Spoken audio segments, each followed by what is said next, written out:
All right. And yesterday, I issued a challenge to everybody and then completely forgot to talk about it this morning. And that was using a PID loop to create or to solve square root functions. So in situations where we're trying to solve a square root, really we can also square a function or square a number to figure it out.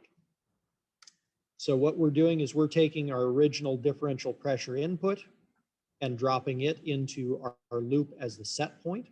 So what we're trying to get to when we square a function, and then dropping the result of a multiplication table, multiplying 2 back into the loop. So we cycle back around and around. So as soon as we drop a value in, and with differential pressures, we're looking at small numbers here. We're looking at, at most an inch of differential pressure, which is a huge quantity of airflow in most situations, at least. So even if we're looking at half an inch, oops, if you enter it the correct way anyway, our loop will cycle through when we set it the correct way. You have to set it to indirect, and it will cycle through and figure it out for us.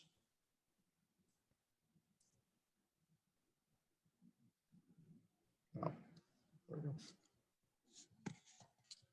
But we have to use exceptionally small KP for this, and a really surprisingly big KI, integral factor. Otherwise, it just creeps up on it and takes absolutely forever. So if you're ever in a situation where you need to figure out square roots and you don't have a square root function, this is a potential solution for you. Some math guy took the time to figure this one out. You've already insulted me by calling me IT enough times, Bob. Don't start calling me a math guy. Don't start with the math.